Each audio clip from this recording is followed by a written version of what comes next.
Hello everyone, welcome and welcome back to my YouTube channel CMA hub. आज हमारा another topic है operation management का, designing of operational system and control. ये आपका chapter number 3 है और इससे बहुत ज़्यादा इंपॉर्टेंट क्वेश्चंस आते हैं, थियोरेटिकल क्वेश्चंस आते हैं। आप अब चाहे तो अपना क्वेश्चन पेपर देख सकते हो जून 2024 का। आई गेस क्वेश्चन नंबर 2 जो था, दोनों पार्ट जो था उसका, वो इसी चैप्टर से था। 14 नंबर का डायरेक्ट क्वेश्चन आता है इसमें और ये बहुत इजी है स्कोर करना।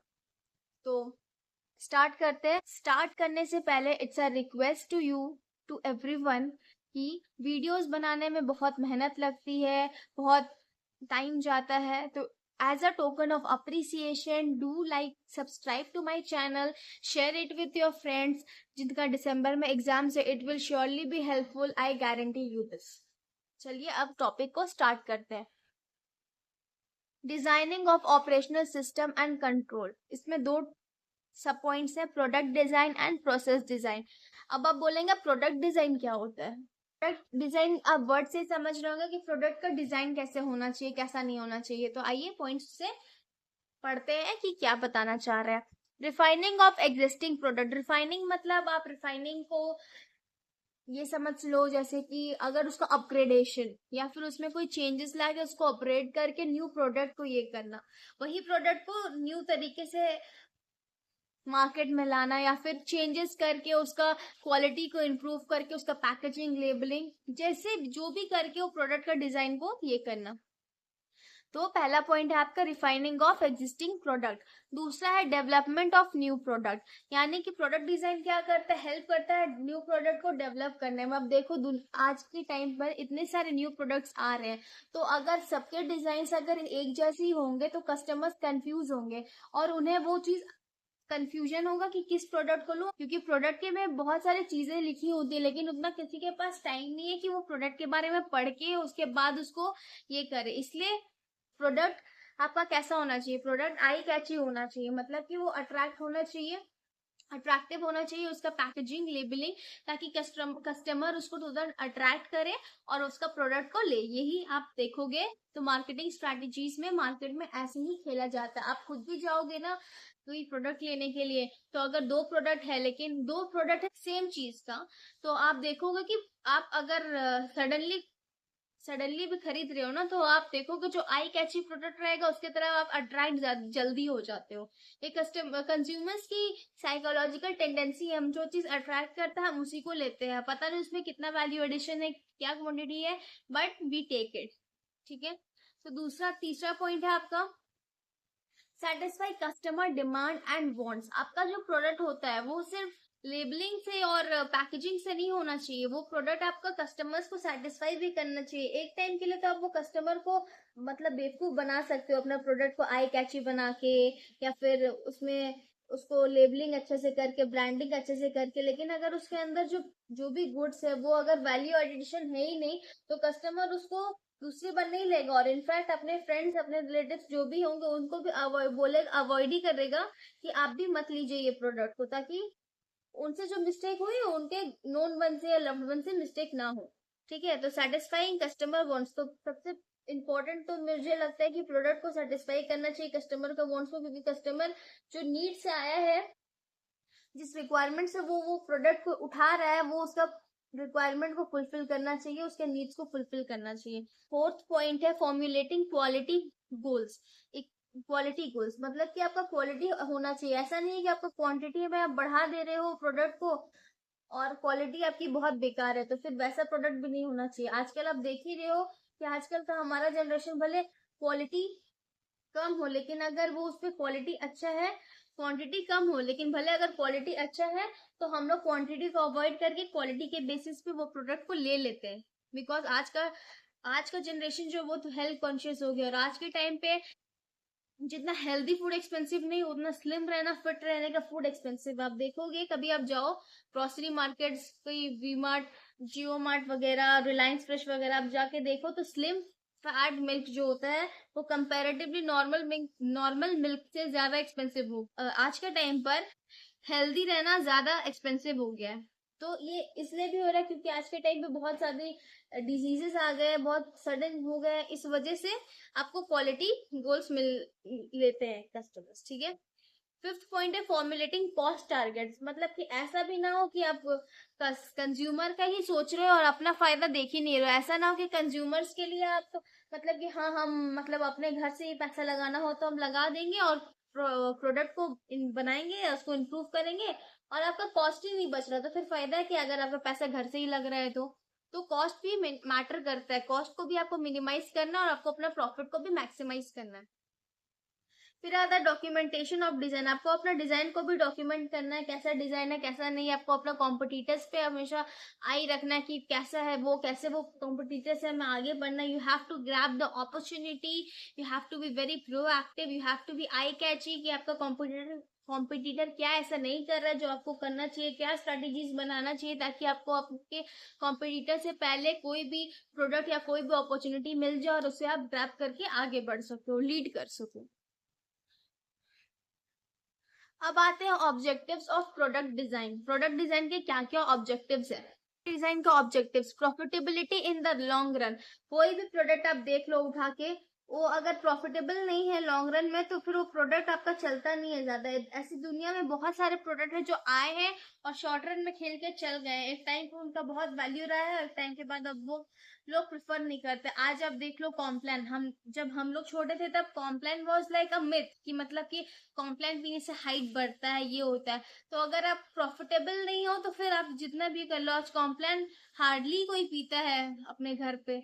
पता नहीं, मतलब मेरे घर पे तो कोई नहीं पीता, आपके घर पे अगर कोई पीता हो स्मॉल किड्स तो, लेकिन पहले इट वाज अ मिथ। तो अगर आपको लॉन्ग रन में आपको अगर आपको काम करना है तो you have to variant, you have to upgrade yourself, you have to do the changes whatever is required for your product to compete in the market, okay.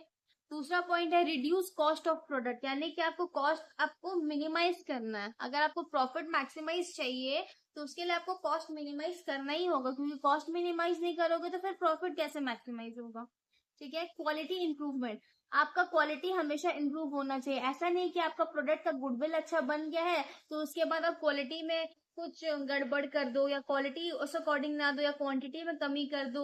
ऐसा नहीं करना है। ऐसा करने से जितना हाइक पे एक बार आपका प्रोडक्ट गया उतना ही उससे भी ज्यादा स्पीड से वो डाउनफॉल भी हो सकता है। इट रिड्यूसेस द टाइम, आपको ऐसे अपने प्रोडक्ट में मशीन्स का यूज करना चाहिए जिससे आपका टाइम रिड्यूस हो। मतलब कि वो प्रोडक्ट अगर कोई, आप देखो जो प्रोडक्ट लेबर इंटेंसिव टेक्निक्स थी पहले के जमाने में, तो वो टाइम कंपेयर करो अगर अभी के टाइम पे, तो अभी के टाइम पे प्रोडक्ट्स को बनाना इट्स वेरी इजी। आपको पहले के टाइम पे क्या था, चिप्स वगैरह वेफर्स वगैरह बनाने के लिए you need a lot of labours कि कोई आलू धो रहा है, कोई आलू छिल रहा है, कोई आलू को काट रहा है, कोई आलू को फ्राई कर रहा है, and a lot of process goes on. But आज के टाइम पे कैसे रिड्यूस कैसे हो रहा है टाइम? मशीन्स की वजह से, क्योंकि मशीन में आपने ऐसा सिस्टम लगा दिया कि वो सब काम खुद ही कर रहा है। All you need to do is, वो पैकेट भी आपको पैक करके दे रहा है, आपको सेपरेट करके बस उसे बॉक्स में डाल के आपको डिलीवर करने के लिए बस डालना है, बस। It's very easy now days. Another point is customer satisfaction. Customer satisfaction is very important, इसके बिना तो कोई प्रोडक्ट मार्केट में टिक ही नहीं सकता। आप देखते होंगे कि कभी भी कोई नया ड्रिंक आता है या फिर कोई नया कार ही, आप देखो कार का तो सबने ही देखा होगा कि कार भी कोई आता है न्यू मार्केट में तो उसको टेस्ट करने के लिए उसका पहले सब चीज छुपाया जाता है, सब चीज छुपा के रखा जाता है ताकि अगर वो मॉडल फेल भी करे तो कस्टमर्स को पता ना चले। कस्टमर सेटिस्फैक्शन समझो आपकी जैसे कोई प्रोडक्ट न्यू है मार्केट में, तो उसको कैसे आप लोग कैसे कस्टमर सेटिस्फाई करते हैं? जब आप कस्टमर्स को उसको जैसे कोई ड्रिंक हो उसको अगर आप टेस्ट करा रहे हो तो वो टेस्ट बड में पास हो रहा है कि नहीं, मतलब कस्टमर्स लाइक कर रहे हैं कि नहीं, कस्टमर्स का व्यू कैसा है, उस पर कस्टमर्स क्या फीडबैक दे रहे हैं, क्या इम्प्रूवमेंट्स की जरूरत है, ये सब करने के बाद फिर एक प्रोडक्ट सीरियसली लॉन्च किया जाता है, वो प्रोडक्ट टिकता है मार्केट में और उसके बाद उस कस्टमर सेटिस्फैक्शन भी वो प्रोवाइड करता है। प्रोडक्टिबिलिटी, अब आप ये समझ ही गए होंगे कि प्रोडक्टिबिलिटी मतलब कि अगर उसका डिमांड ज्यादा होगा तो आपको प्रोडक्शन भी ज्यादा करना होगा और सप्लाई भी ये रहेगा। और डिमांड अगर आपका ज्यादा है तो क्या पता आपका उसका रेट भी बढ़ सकता है कभी अगर आपका सप्लाई कम है तो, ठीक है। अब आता है another topic, factors affecting product design. तो क्या है, कस्टमर रिक्वायरमेंट एंड सेटिस्फैक्शन, ये पॉइंट मैं तीसरी बार पढ़ रही हूँ। फिर है convenience of the operator to use, example machine tools can be use conveniently, जैसे मैंने पहले एग्जाम्पल में बताया कि ऑपरेटर को यूज करने आना चाहिए मशीन्स को। पहले के टाइम पे लेबर इंटेंसिव था, आज के टाइम पे मशीन्स है, तो मशीन्स को भी यूज करना एक आर्ट है, मशीन सबसे यूज नहीं हो पाती, उसके लिए आपको ऑपरेटर चाहिए होगा जो उसको ऑपरेट करे। कोई भी अगर मशीन में दिक्कत हो तो वो उसको बताए, उसका सुपरवाइज करे, उसका सर्विसिंग कराए, उसके बाद उसको प्रॉपरली रेस्ट। ऐसा नहीं कि मशीनें तो चलते रहती, मतलब कि दिन में 1 घंटा एटलीस्ट रेस्ट दे मशीन्स को, रात में 1 घंटा। फिर balance trade off between function, forms, appearance, aesthetics, यानी कि बैलेंस होना चाहिए। मतलब कि ऐसा नहीं है कि आप खाली अब क्वालिटी पे ही काम कर रहे हो या क्वांटिटी पे, आपको दोनों को लेके चलना होगा। You have to put efforts on both the things, quality and quantity, whether it is of packaging, branding, labeling or sales, marketing. You have to be active in all the 5 feet. फिर type of material use, material कैसा use कर रही है बहुत बड़ा impact करता है product पे। जैसे कि आप सिल्क साड़ी को देख लो, सिल्क साड़ीज जो साड़ीज होती है वो बहुत ही मतलब सॉफ्ट होती है, मतलब उनका अलग ही तरीके का धागा होता है, मतलब सिल्क। और जिनको अच्छी पहचान है सिल्क साड़ीज की, अभी भी आप जाओ तो मार्केट में लोग आजकल बोल देते हैं कि सिल्क साड़ी है, सिल्क साड़ी, और बेच देते हैं, लेकिन silk sari is very expensive. पहले आज के टाइम पे सिल्क साड़ी 5,000 में मिल रही है मार्केट्स में, जो कि सिल्क साड़ी 5,000 में मिलने वाली नहीं है, it's very expensive.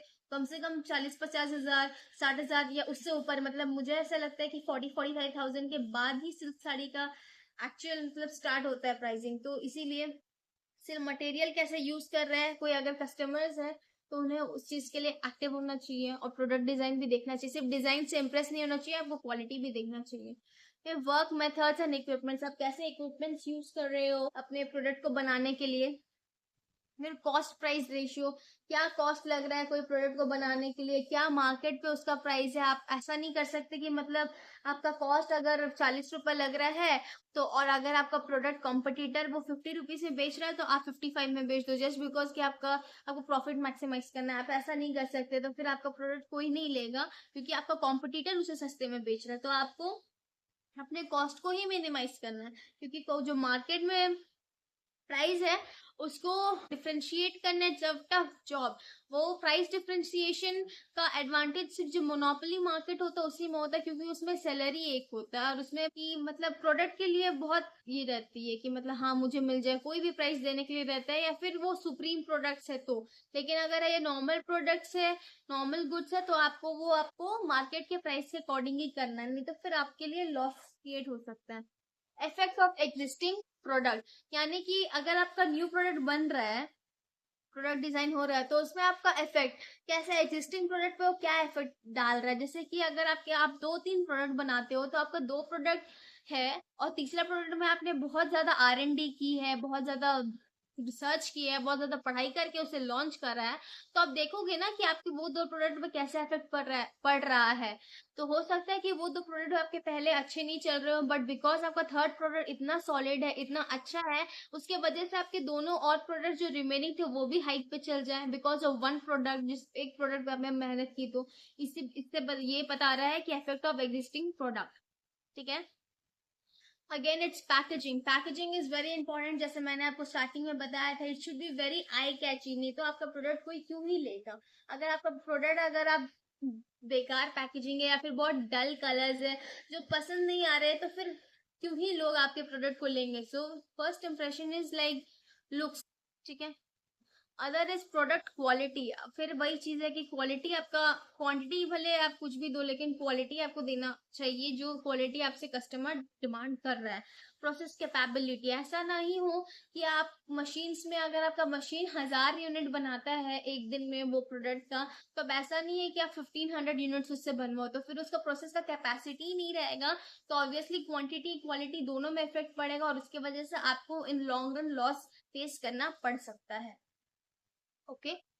Characteristics of a good product design, characteristics बोल दो, फीचर्स बोल दो, एडवांटेजेस बोल दो, ऑब्जेक्टिव्स बोल दो, सबका मीनिंग एक ही है। Customer satisfaction very important. Another is functional approach of performance, कैसे आप फंक्शनल परफॉर्मेंस दे रहे हो, कैसे ऑपरेट कर रहे हो वो चीज। अपियरेंस एस्थेटिक, अपियरेंस लिखो या एस्थेटिक लिखो। अवेलेबिलिटी, वो आपका प्रोडक्ट आप बना तो रहे हो लेकिन अगर वो सही टाइम पे अवेलेबल ही नहीं है कस्टमर्स को, तो वो प्रोडक्ट बना के क्या फायदा। तो it should be available in the market. आपको अपना स्टॉक में, फैक्ट्री में उसको बफर में रखना होगा कि कभी अगर सप्लाई बहुत ज्यादा हो जाए तो आपके पास हो कि आप अपने स्टॉक को तुरंत भेजो मार्केट में जहां पे भी इसकी डिमांड ज्यादा है। मेंटेनेबिलिटी, आपको अपने स्टॉक्स को मेंटेन करने आना चाहिए। मतलब ऐसा भी ना हो कि आप बना तो रहे हो प्रोडक्ट लेकिन वो उतने, जितना आपने सोचा था कि वो उतना बिकेगा वो उतना बिका ही नहीं, तो फिर आपको लॉस ही होगा। और अगर वो पेरिशेबल है तो फिर कोई फायदा नहीं है उसे रख के, उसको आपको लॉस में भी अगर हो तो आपको बेचना ही पड़ेगा। तो you have to maintain the maintainability. दूसरा है स्टैंडर्डाइजेशन, आपको एक स्टैंडर्ड मेंटेन करना चाहिए। स्टैंडर्डाइजेशन प्रोडक्ट का, रिलायबिलिटी, आपका प्रोडक्ट किसी दूसरे प्रोडक्ट पर रिलाई नहीं करना चाहिए। मतलब it should be an independent product जो कि मतलब अपने में सही रहे, मतलब उसको कोई ये ना करे। Safety is again very important characteristic of a good product की, जैसे कि गुड प्रोडक्ट में सेफ्टी आप समझ लो, इलेक्ट्रिकल अप्लायंसेस कि आप समझ लो, मतलब कि अगर कोई इलेक्ट्रिकल अप्लायंस है जैसे कि कोई आयरन है, रेफ्रिजरेटर है, कूलर है या कुछ भी ऐसा है, तो उसमें सेफ्टी होने बहुत जरूरी है। अगर उसमें सेफ्टी ही नहीं है तो फिर वो प्रोडक्ट जितना भी आप उसे प्रोडक्ट उसके R&D पे खर्चा कर लो, उसे उसका पैकेजिंग अच्छा कर दो, लेबलिंग अच्छा कर दो, but if it's not safe the product is just a waste. It should be kept in a dustbin. Okay. और दूसरा है प्रोडक्टिविटी, आपको प्रोडक्टिविटी होना चाहिए। सारे पॉइंट्स मैंने आपको पहले एक्सप्लेन किए हैं। अब आते हैं another topic that is process design. ठीक है। Process planning is a prerequisite of process design. Process planning जो होता है वो उसका एक पार्ट है प्रोसेस डिजाइन। ठीक है। इसको प्रोसेस डिजाइन को, प्रोसेस प्लानिंग को हम पीपी भी यहाँ पे कंसिडर कर सकते हैं। पीपी यानी कि process planning refers to the way production of goods और सर्विसेज इज ऑर्गेनाइज। यानी कि प्रोसेस प्लानिंग आपको ये बताता है कि किस वे में आप प्रोड्यूस कर रहे हैं अपने गुड्स या सर्विसेज को, डिलीवर कर रहे हो, कैसे ऑर्गेनाइज कर रहे हो। जैसे कि ऐसा तो नहीं है ना सिर्फ ही प्रोड्यूस होते हैं, आज के टाइम सर्विसेज भी बहुत ज्यादा आ गई है। अभी आजकल पॉपुलर सर्विसेज में आप देख लो शेफ एट होम, जो आपके घर पे शेफ आ जाता है एट सम मिनिमम अमाउंट जो कि बहुत रीजनेबल होता है और वो 4 आइटम्स बना के जाता है। तो वो भी देखा जाता है कि आप जो प्रोसेस में आप प्लान कर रहे हो वो प्रोसेस सही से इम्प्लीमेंट हो रहा है कि नहीं, the services which you are giving to the customers is that getting fulfilled और नॉट। तो इस चीज को प्रोसेस प्लानिंग बोलते हैं। 3 पार्ट्स है प्रोसेस प्लानिंग के। पहला है volume of goods and services, volume of goods and services की कितना वॉल्यूम है गुड्स और सर्विसेज का। दूसरा है वेराइटी, कि क्या क्या वेराइटी में आप डील करते हो। बहुत लोग बहुत सारे वेराइटी ऑफ गुड्स में डील करते हैं, बहुत लोग बहुत सारे वेराइटी ऑफ सर्विसेज में डील करते हैं। फिर तीसरा है इक्विपमेंट फ्लेक्सिबिलिटी, कि मतलब कि आप अपने इक्विपमेंट को इतना भी स्ट्रेच मत कर दो कि आपको जब ज्यादा नीड हो उस चीज की तो वो शट डाउन हो जाए। उसकी प्रॉपर सर्विसिंग कराओ, उसे ब्रेक दिया करो, और फ्लेक्सिबल वो जितना है उसके कैपेबिलिटीज के अकॉर्डिंग ही उसमें डाला करो। मशीन्स की बात होगी। ठीक है। Another point is process design, define and features. तो प्रोसेस डिजाइन क्या होता है वो पढ़ो। Process design refers to the sequence of operation required to achieve the product design and specification. Process design बताता है कि सीक्वेंस ऑफ ऑपरेशंस बताता है जो कि रिक्वायर होते हैं, रिक्वायरमेंट होता है प्रोडक्ट के डिजाइन को, स्पेसिफिकेशन को अचीव करने के लिए। ठीक है। दूसरा है concern with characteristics of the product to be given to the customers. यानी कि जो आप कंसर्न होता है कि आप क्या क्या कैरेक्टरिस्टिक्स है प्रोडक्ट के और क्या आप कस्टमर्स को सर्व करो। Whether you are dealing in goods और whether you are dealing in services, you have the one who is providing the goods और the services is always concern that what will be the customers feedback on the goods and services they are providing to them. ठीक है। तीसरा है expected volume, आप कितना expect कर रहे हो वॉल्यूम। कभी कभी ऐसा होता है कि मैंने एक्सपेक्ट किया था 800 बट उसका कस्टमर्स का रिस्पॉन्स या रिव्यू के अकॉर्डिंग वो 500 ही हुआ। और कभी कभी ये बियॉन्ड भी हो जाता है, मैंने 800 मिनिमम रखा था but it's going up far more than 800, suppose it's going 2000। So expected volume. This type of equipment, आप किस तरीके के इक्विपमेंट में डील कर रहे हो। फिफ्थ है लेबर और capital intensive technology. Labour intensive technology है तो ऑफकोर्स वो स्लो होगा कंपैरेटिवली। अगर आप वो उसको मशीन से कंपेयर कर रहे हो तो labour will be a far slow than the machines. तो मतलब आपको अपना टेक्नोलॉजी को भी क्लियर करना है कि whether you will be using labour intensive technology और the capital intensive technology. Another point is make और बाई आउटसोर्स डिसीजंस. मतलब कि आप कैसे अपने डिसीजंस को बाय कर रहे हो, मेक कर रहे हो. दूसरा फिर कॉस्ट ऑफ इक्विपमेंट. ऐसा भी ना हो कि आप इक्विपमेंट बहुत हैवी हैवी, बहुत ब्रांडेड, मतलब कि बहुत इम्पोर्टेड मंगा लो और उसके बाद आप उसी का ईएमआई पे और लोन लेकर, और उसके बाद जो भी आप प्रॉफिट कमा रहे हो वो उसी के कॉस्ट में चल जा रहा है, तो उसी के ईएमआई में, उसी के लोन चुकाने में चल जा रहे हैं, इंटरेस्ट देने में. तो वैसा भी आपको इक्विपमेंट नहीं लेना है. Cost of equipment should be minimum, जिसको आप बेयर कर सको. अनदर पॉइंट है स्किल ऑफ लेबर रिक्वायर्ड. अगर आप कोई प्रोडक्ट बना रहे हो जिसमें आपको स्किल्स चाहिए लेबर का, जैसे मैंने आपको पहले ही बताया कि मशीन्स भी ऑपरेट करना सबके बस की बात नहीं होती. मशीन्स ऑपरेट करने के लिए भी आपको लेबर्स चाहिए होते हैं जिन्हें आप सही से डायरेक्शन दो. उनके पास भी स्किल्स होने चाहिए. उन्होंने मिनिमम एटलीस्ट स्टडी की होनी चाहिए मशीन्स की, या फिर आप उससे अगर स्टडी नहीं भी कर रही है तो उन्हें एटलीस्ट नॉलेज हो. They should adapt the things very generously और वो एक्टिव हो. तो वही चीज यहाँ पे देखिए कि स्किल ऑफ लेबर रिक्वायर्ड, की प्रॉपर सॉर्ट ऑफ स्किल्स भी चाहिए होते हैं लेबर्स के अंदर. Another point is process strategy. Selection of process for the purpose of transformation of input into finished goods, output, services, process. मतलब कि सिलेक्शन आप किस प्रोसेस के थ्रू अपने इनपुट्स को आउटपुट में कन्वर्ट कर रहे हो, ये बताता है process strategy. Again process strategy is divided into three minor parts, you can say. The very first is cost effective, the another one is quality, and the last one is flexibility or flexible. So here we go. Three aspects in process strategy: make or buy decisions, capital intensive, process flexibility. ये आपके books में दिया हुआ है, मैंने आपको इसलिए बता दिया. It's a very basic language जिसमें लिखा हुआ है कि आप, ये मैंने आपको पहले भी बताया है, मैं फिर बता देती हूँ कि मेक और बाय डिसीजंस, आपको अपने डिसीजंस कैसे लेने हैं, आपको कौन सी टेक्निक यूज करनी है, whether it will be a labour intensive और अ कैपिटल इंटेंसिव. आपके प्रोसेस की फ्लेक्सिबिलिटी कैसी है, मतलब कि आप इतना भी प्रेशर नहीं दे रहे हो अपने products. Process flexibility. Another point is three process strategies. पहला है आपका प्रोसेस फोकस, जिसमें आ गया आपका low volume, high variety, job process, product flexibility, intermediate process, high VC but FC is low, यानी कि high variable cost but fixed cost is low. यानी कि आपका लो वॉल्यूम होना चाहिए, हाई वेराइटी, मतलब कि आपके बहुत सारे प्रोडक्ट में आप डील करने वाले होने चाहिए. आपका प्रोसेस सेग्रीगेट होना चाहिए कि मतलब whether it's for a marketing team, so job process like okay marketing, for marketing I'll be going here for marketing. If there is a separate department for production, there is a separate department for sales, for purchase, for maintaining the accounts, and for maintaining the records and everything. They are segmented, divided into different sections. ठीक है. Product आपका कितना flexible है. Intermediate process यानी कि the continuous process. Intermediate के बगल में आप कंटिन्यूअस प्रोसेस भी लिख सकते हो अगर आप मेरे नोट्स को भी नोट डाउन कर रहे हो तो कंटिन्यूअस प्रोसेस मतलब कि ये प्रोसेस कंटिन्यू होना चाहिए. ऐसा नहीं हो कि it's going for a particular month और a particular period of time and then it's getting shut, and then after a point of time it's getting started. It should not be like that. It should be like it's going in a flow, it's continuing, it's there is no any sort of breakdowns in this process. Okay.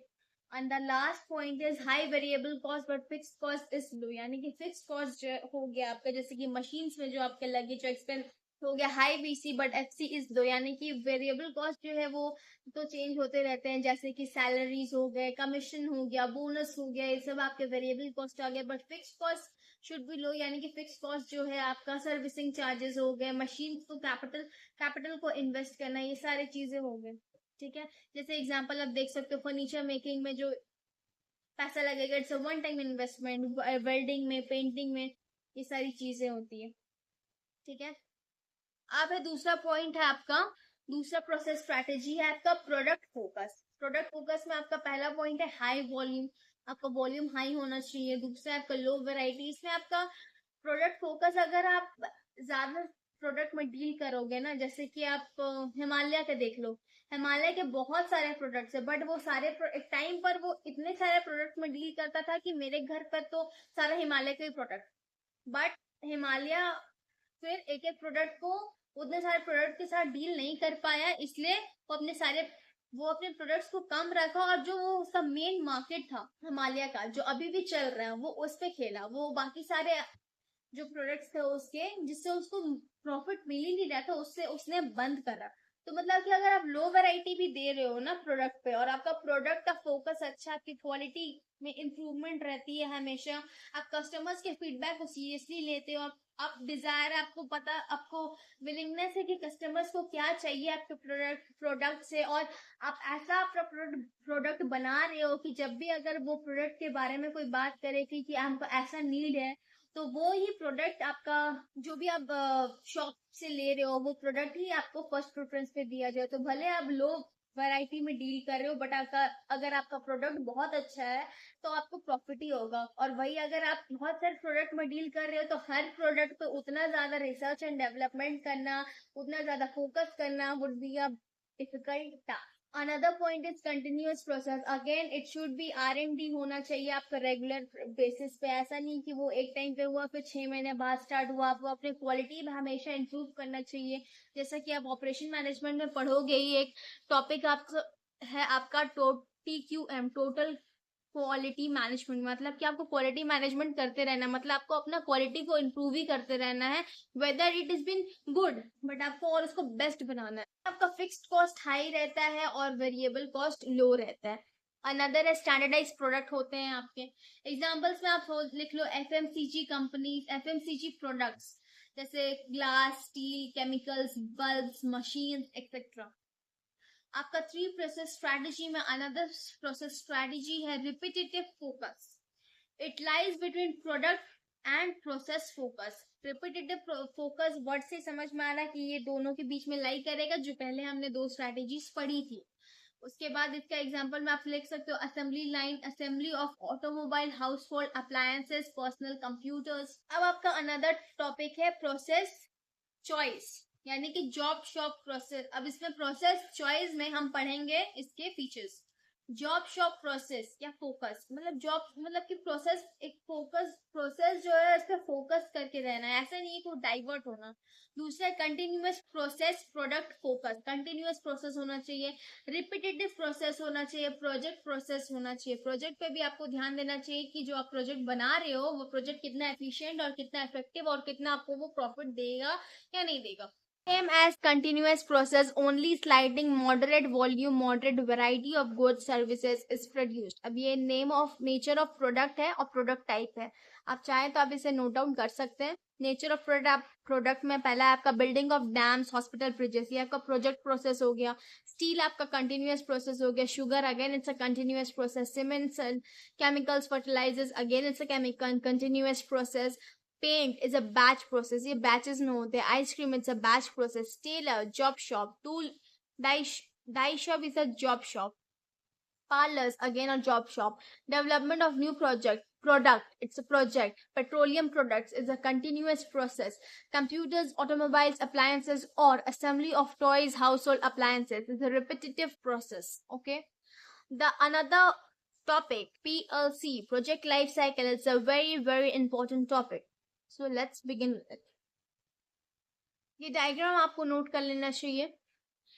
कोई भी आपका product हो वो 4 stages में deal करता है। पहला है आपका introduction, another it's growth, third one it's maturity, and the fourth and the last one it's decline. यानी कि पहले आपका प्रोडक्ट इंट्रोडक्शन होता है, प्रोडक्ट पहले आपका इंट्रो में जाता है, उसके बाद वो प्रोडक्ट धीरे धीरे ग्रो करता है, फिर एक टाइम के बाद वो इतना मैच्योरिटी पे रहता है। मैच्योरिटी को आप यहाँ पे ऐसा समझ लो कि पीक पे है वो अपना, मतलब अब वो गिरेगा ही नीचे और ऊपर नहीं जा सकता है वो। मैच्योरिटी मतलब मैच्योरिटी पे एकदम हाई प्रॉफिट है, सेल्स वॉल्यूम। एंड डिक्लाइन यानी कि अब उस प्रोडक्ट का काम खत्म, मतलब कि अब वो गया। ठीक है, तो इसका आप एग्जांपल नोकिया का ले लो। Nokia introduction, Nokia was good, मतलब नोकिया कीपैड फोन था जो आज से 10-15 साल पहले नोकिया हर किसी के घर पे था। नोकिया वाज द फोन, मतलब जो हर कोई यूज किया, मैंने भी यूज किया एक टाइम पर। ग्रोथ, उसका भी ग्रोथ हुआ एक टाइम पर, वो ग्रो किया। मैच्योरिटी एक टाइम पर आया कि नोकिया ही हर जगह था, वो मैच्योरिटी था। फिर वो डिक्लाइन किया, वो डिक्लाइन अपनी वजह से किया क्योंकि उसने चेंजेस अडेप्ट नहीं किया। नोकिया वाज वेरी श्योर कि उसके प्रोडक्ट को कस्टमर्स यूज करेंगे आफ्टर, जबकि स्क्रीन टच फोन आ गए थे मार्केट में, सैमसंग था compete करने के लिए, but Nokia was very over confident और इस वजह से इट गॉट डिक्लाइंड। ठीक है, तो इसमें आप एग्जाम्पल यहाँ पे नोकिया लिख सकते हो। 4 स्टेजेस ऑफ पीएलसी में आपका आ गया इंट्रोडक्शन में क्या क्या पॉइंट्स है। After testing national market it is introduce, मतलब कि नेशनल मार्केट में इसको टेस्ट करा के, जैसे मैंने आपको पहले भी बताया था ड्रिंक्स के बारे में कि कोई भी ड्रिंक अगर आप इंट्रोड्यूस कर रहे हो तो पहले उसका आप फीडबैक लेते हो, एक सर्वे कराते हो whether the product is good और कंपैटिबल इन द मार्केट और नॉट, कि इसका सब्स्टिट्यूट्स कैसा रिएक्ट कर रहे हैं, इसके complementary goods substitute goods, whether the taste is good और not, whether the flavours and everything, जो भी सारी चीजें होती हैं वो सब अकॉर्डिंगली है कि नहीं। लो प्रॉफिट, पहले तो आपको प्रॉफिट लो ही मिलेगा, ऑलमोस्ट ना के बराबर ही मिलेगा। Whether if you have started a business also, अगर कोई बिजनेस फैमिली से तो वो अच्छे से रिलेट कर पाएगा कि बिजनेस में भी अगर आप पहले बिजनेस खड़ा करना is a very big deal. I say business में बहुत पैसा लगता है, लेकिन अगर आप बोलोगे कि बिजनेस अब मैंने खड़ा कर दिया और आपको इन प्रॉफिट्स चाहिए विद इन 6 मंथ्स, सो ये मुझे लगता है कि 100 में एक ही के साथ ऐसा होता है कि बिजनेस खड़ा किया और 6 महीने में आपका प्रॉफिट्स आने लग गया। बट 99% चांसेस रहते हैं कि बिजनेस खड़ा करने के बाद भी आपको इन्वेस्ट ही करना पड़ता है और आपको वेट करना पड़ता है, बिजनेस को ग्रो होने में थोड़ा टाइम लगता है। इसीलिए आज के भी 80% पॉपुलेशन जॉब्स की तरफ जाते हैं, they are not into business, की मतलब बिजनेस में इतना रिस्क कौन बियर करेगा, बट जो बिजनेस में रहते हैं आज वो लीडर्स रहते हैं। ठीक है, हाई इन्वेस्टमेंट, अगेन बिजनेस में हाई इन्वेस्टमेंट लगता है, आपको फिर हाई इन्वेस्टमेंट लगाने के बाद भी आपको वेट करना पड़ता है उसको ग्रो करने के लिए। तो introduction phase it's very difficult, और इसमें ही अदर प्रोडक्ट्स गिव अप कर देते हैं, अदर प्रोडक्ट आते हैं और फिर मार्केट से वो चल जाते हैं, जैसे बहुत सारे ब्रांड्स है ऐसे।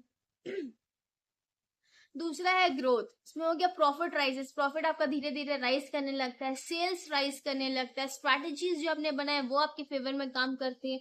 Shift from buy my product to try my product, मतलब कि पहले ट्राई माई प्रोडक्ट करते हैं हम लोग, बेचते हैं इंट्रोडक्शन फेज में, बट उसके बाद वो शिफ्ट हो जाता है from try my product two by my product. ठीक है, ये बहुत अच्छा क्यों है, इसे आप लिखिएगा जरूर।